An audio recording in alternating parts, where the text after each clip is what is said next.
Jamie from Home Ec Express, and in this video we are going to explore homemade salad dressings. Once you start having homemade salad dressings, you really never go back. And so we are going to try 3 different kinds of salad dressings. One that you just make in a bowl and refrigerate, another in a blender, and then of course a traditional vinaigrette. And so a little bit of background before we get into our recipes. I have made homemade salad dressings for many, many, many years.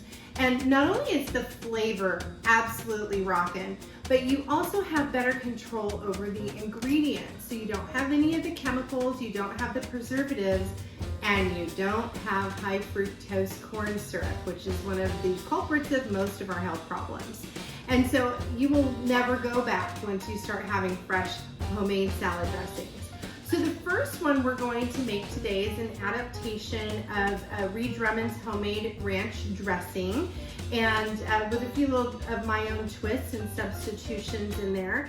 But this really turned me on to making ranch dressing because I grew up thinking you had to buy it in a bottle or a packet and then make it in a little bottle. And this is absolutely amazing. You can use it on salads, you can use it as a dip depending on how much vinegar you do. But you can also, have it on top of different recipes and things like that, or dip your pizza in it, as some of my kids like to do. So we have our glass mixing bowl here. We're going to start off with homemade mayonnaise. Now, normally I'd actually start off with some fresh garlic, which I am sadly out of today. But my homemade mayonnaise, check out the YouTube video on how to make it, has fresh garlic in it. So we're going to go ahead and put 1 cup right into the bowl here. And then I have half a cup of plain Greek yogurt, which you can swap with sour cream. They work really well as substitutions. So we're gonna put those 2 together there. And then we're gonna just whisk a little bit, blend it together. If you had fresh garlic in standard mayonnaise, you add the garlic in here right now. And to this, we're gonna add some sea salt. Sea salt's great because it's low in sodium, even though the name is different, but you get all the flavor. So we're gonna add some salt in here, and yes, I do buy my salt in 5-pound bags, and I keep it in jars. And then we're also gonna add to this a little bit of black pepper. Okay. And then we're gonna do some buttermilk. Now, most people don't have buttermilk in their refrigerator, so you can make your own buttermilk ahead of time, just a whole milk, and then add an acid to it. You can do apple cider vinegar, white vinegar, or lemon juice, and let it sit. And I don't know, Elizabeth, you can get it real close, how it's starting to get thick in there, and that tells you it's turning it to the consistency of buttermilk. And what we're always after with buttermilk, why we tenderize chicken with it, is it breaks down proteins, but it also adds a great flavor to whatever your recipe you're doing, and also helps thicken things as well. So we're gonna put in there anywhere between 1/4 cup and 1/2 cup, so I'm somewhere in the middle. If you want it to be a thinner salad dressing, you would add 1/2 cup. I put about 1/3. So I don't want it super thick, but I also don't want it really, really runny. Okay, and then we're going to add a little bit of white vinegar, again, to help with the thickening. We're gonna add some Worcestershire sauce.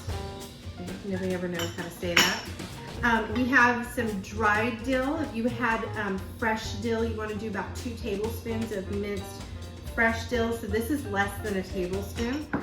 Dried herbs can be very potent.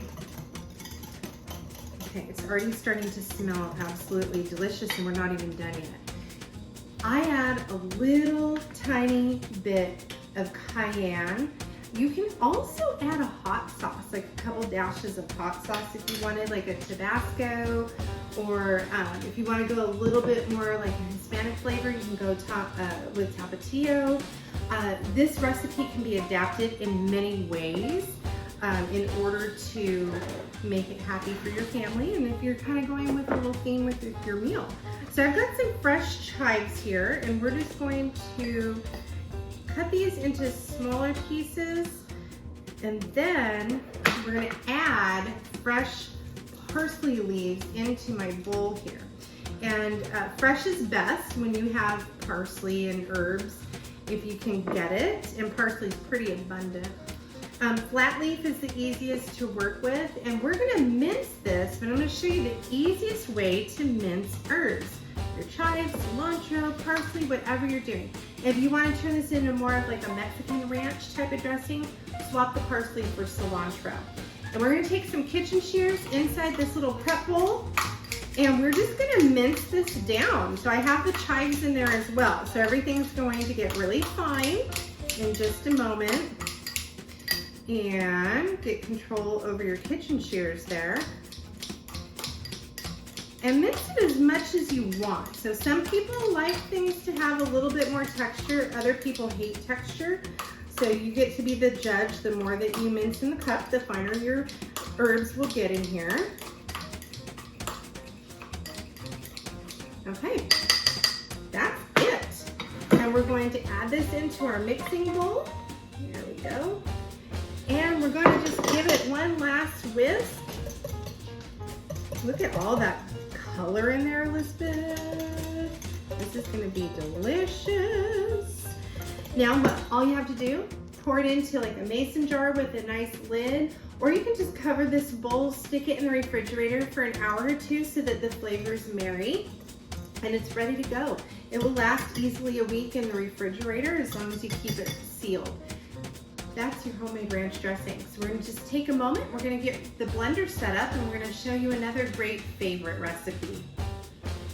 Okay, so our next salad dressing recipe is an old favorite, and I figured it out back in the day when I was waiting tables at a steakhouse more than 25 years ago. And this was their house salad dressing, and it was a creamy balsamic vinaigrette. So after a lot of trial and error, it's even written on scrap paper over here, I figured out the recipe. And so this I make in bulk. It's made in a blender so that it is, it emulsifies beautifully, which means that it's kind of whipped together. All the molecules of the oil and the vinegar and of the mayo, everything starts to get to know each other, and it stays in that consistency. It doesn't separate like a vinaigrette itself would. So I've got my blender here. We're going to load it up. I have my homemade mayo, so it has a lot of flavor in there. And then we're going to add to this some Dijon mustard, a cute little measuring cup. It's so darling. And then we've got garlic powder. We have sugar to kind of cut that acidity a little bit. I got just a smidgen of garlic powder in there. And then we have a good quality extra virgin olive oil. You want to make sure you're using good quality olive oils in your kitchen. There's a lot of fake stuff out there, so make sure you get the good stuff. We're just going to pour that in.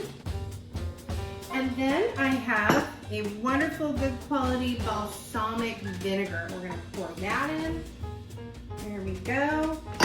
How easy is that, you guys? And then we're going to put the lid on my blender and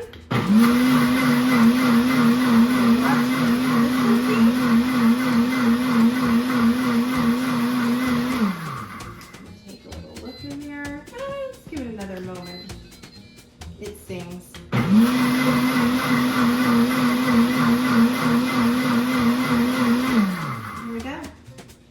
That's how easy it is to make a creamy balsamic vinaigrette. We're gonna pour this into a mason jar, stick it in the fridge, and it'll last for a couple weeks. So we'll be back with our final recipe. Okay, so our final recipe is a classic vinaigrette.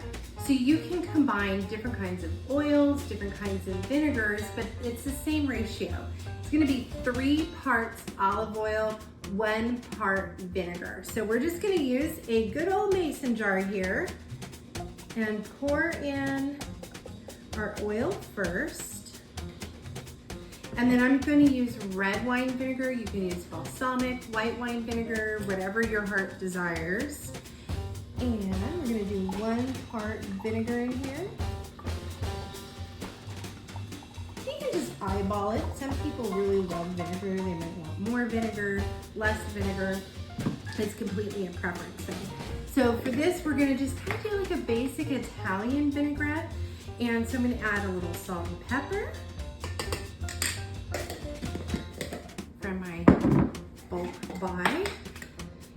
we're gonna do our black pepper. And then I have a wonderful Italian seasoning blend. So we're gonna put in there a couple teaspoons of it. If you have fresh garlic, fresh herbs, you can add that into your vinaigrette, whatever your heart desires. Super, super easy. Now here's the kicker. It's the hardest cooking technique there ever was designed for a recipe. You shake it. So you just shake your vinaigrette. So the one thing about it, unlike our other recipes, this will separate when it sits for a little bit of time. You just have to give it another shake. You can use this as a marinade or a salad dressing. That's it, my friends. So I hope that you learned a lot, feel inspired to make homemade salad dressings, and make sure that you like, share, and subscribe our Home Ec Express YouTube channel. We have our podcast, and of course, subscribe to our website at homeecexpress.com and follow us on Pinterest, Instagram, and Facebook. Till next time.